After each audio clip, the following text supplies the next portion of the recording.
$10,000 internet marketing mistakes.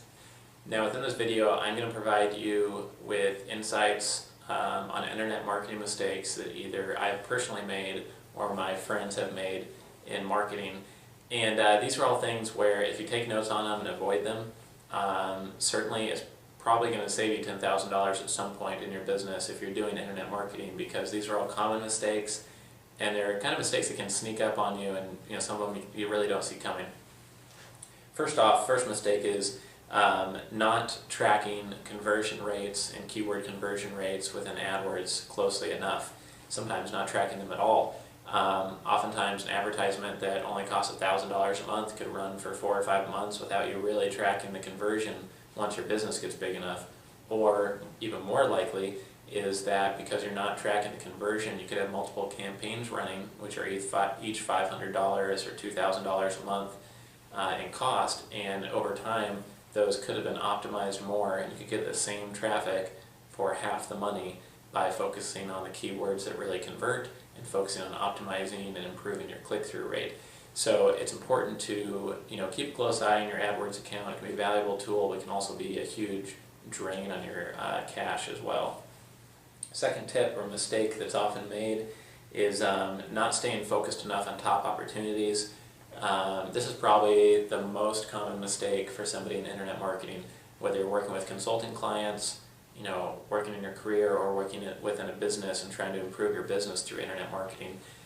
If you identify 20 different ways to improve your business, chances are just 2 or 3 of those are going to hold the lion's share of the value or the potential. So for example, maybe 3 of those ideas would bring in $100,000 a year each by getting them done, where the other ideas would bring in $10,000 to $20,000 each.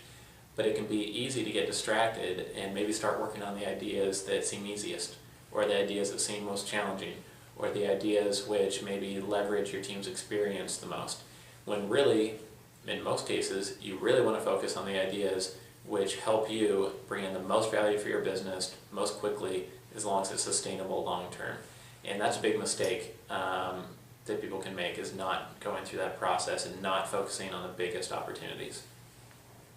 Third mistake is wasting time and money on expensive attorneys and legal fees, whether it's forming a corporation or getting legal advice on a dispute. Oftentimes you're better off just avoiding legal disputes altogether. Oftentimes you're better off getting some advice and then doing some homework on your own and then getting some advice just to check if your decision was right. I definitely don't advise going through a large transaction or forming a complex corporation or LLC without legal advice, but there's ways to do it with minimizing your use of a lawyer's time, instead of going to an attorney and saying, I don't know what I'm doing, can you help me through this process? Because they'll do the homework for you, but they'll charge you hundreds of dollars per hour and your money will be greatly wasted. Next, basically a mistake is really related to that one.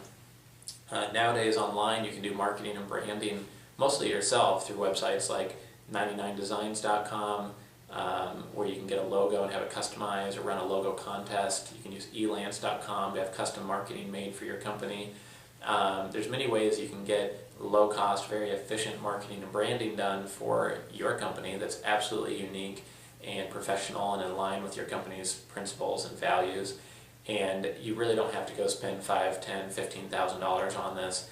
In my experience, $1,000 to $3,000 is all that should be budgeted for this. But lots of companies spend much more and they really don't need to. The fifth mistake is not raising prices fast enough on popular products. Lots of times it's good to have a low price to test a product to make sure it works well and make sure that people accept it. But if you don't raise the price over time, oftentimes competitors can come in, and if you're not always adding more value to that product or more service options, a competitor might come in, underprice you, or take the same price point, and now you have someone competing with you head to head, where if you're constantly expanding the product, making it more valuable and more expensive, sometimes it can be really hard for others to compete with you. So the key insight here today is that the #1 waste of money is in business, typically for internet marketers, is not focusing on the biggest opportunities most of the time. So thank you for joining us here today. And again, this is businesstraining.com, where you can double your qualifications and boost your compensation.